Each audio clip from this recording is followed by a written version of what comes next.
Ça bouge hein, cette année chez Honda. Plusieurs produits ont fait l'objet d'une refonte, dont le Pilote qui est ici, mais aussi le HR-V, le CR-V, la berline Honda Accord et ça avait été le tour de la Civic il y a à peine 2 ans. Donc la gamme est entièrement renouvelée. On a ici la version Trail Sport qui est nouvelle dans le catalogue du Pilote. Mais c'est pas mal juste esthétique, hein, les changements? Oui, exactement. Donc, c'est une nouvelle version avec quelques petits agencements, des pneus différents, mais parce que sous le capot, c'est la même chose. Hein. On a la même plateforme, la même transmission 10 rapports qu'on retrouve également dans l'Odyssey. Et pour le moteur, ben c'est encore un V6 et ça, on est content parce que ça commence à être de plus en plus rare dans ce segment. Oui, on installe de plus en plus des 4 cylindres turbo sous le capot, même des VUS intermédiaires de cette taille-là. Alors, il faut se poser la question, est-ce qu'un 6 cylindres a encore sa place en 2024?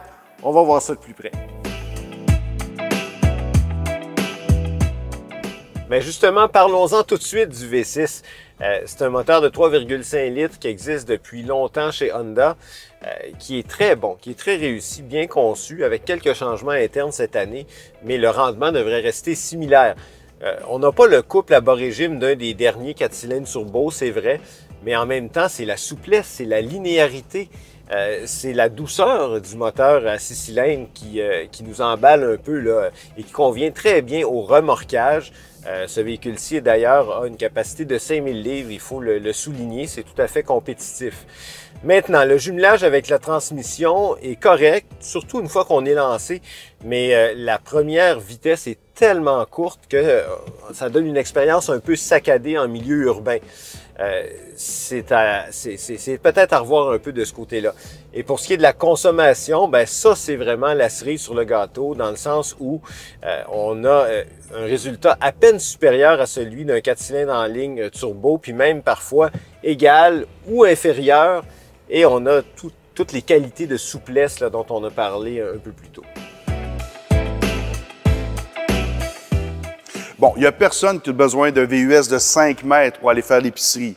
Mais disons que si vous avez souvent des passagers avec vous, beaucoup de bagages, des équipements sportifs encombrants, le Pilote pourrait être un très bon véhicule pour vous à ce moment-là. Surtout que c'est du Honda tout craché, champion de l'aménagement.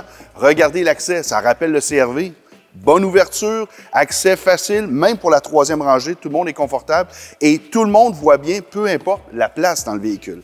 Toujours du Honda tout craché dans l'aménagement, beaucoup d'espace pour rentrer de l'espace sous le plancher, gracieuseté de la roue de secours sous le véhicule.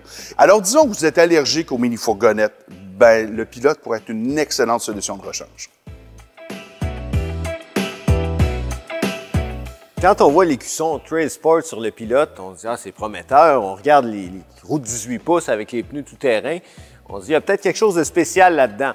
Mais il suffit d'ouvrir la portière pour se rendre compte que finalement, on paye 60 000 $ pour un véhicule qui a des sièges en cuirette, du beau simili-cuir, mais quand même, une finition qui est potable, mais qui n'est pas exceptionnelle non plus. Un écran de 9 pouces très fonctionnel, très bien ficelé, tout comme les commandes, mais ça commence à être un peu petit pour un modèle de ce prix-là, surtout aujourd'hui où on a des écrans de 12-14 pouces ailleurs dans la concurrence. Le comportement routier aussi est de la même trempe, c'est-à-dire un peu banal, avec une direction qui est extrêmement légère, qui donne aucune sensation de la route. On sent du roulis en courbe, ça c'est probablement gracieuseté des pneus un peu ballons sur le véhicule. Bref, c'est un modèle qui est très confortable, ça on va l'apprécier durant les longs trajets, mais ça manque de saveur. Et encore une fois, la concurrence est un petit peu plus relevée là, sur plusieurs de ces plans-là, souvent pour moins cher. Bon, on s'entend, le Honda Pilote a toujours été un bon véhicule, puis cette nouvelle 4e génération-là n'a pas l'air partie pour briser la belle tradition. C'est lorsqu'on regarde ce qu'on a pour notre argent qu'il perd des plumes. Oui, parce que la concurrence est forte, hein, comme dans à peu près tous les créneaux, mais on a des vedettes aujourd'hui. Kia Telluride, Ford Explorer, Toyota Highlander, qui est un concurrent naturel, le Mazda CX-90, et tous vont peut-être offrir un peu plus de luxe, un peu plus de soin dans la finition, plus d'équipement, pour moins cher, surtout quand on regarde les mensualités. Alors, il faut penser au taux d'intérêt, il Il faut penser également aux valeurs résiduelles quand on loue. Donc, tout ça vient changer la donne. Ça veut dire qu'à moins de vouloir payer comptant, là, regardez au-delà du prix de détail. Allez sur le site des constructeurs, comparez les équipements, comme tu viens de le dire, puis ça va être important. Vous allez voir que les mensualités peuvent être plus basses, même si le prix est plus élevé. Pour en savoir plus, consultez caaquebec.com/essai routier. Ou si vous êtes membre, appelez les services conseils en mobilité qui répondront à toutes vos questions.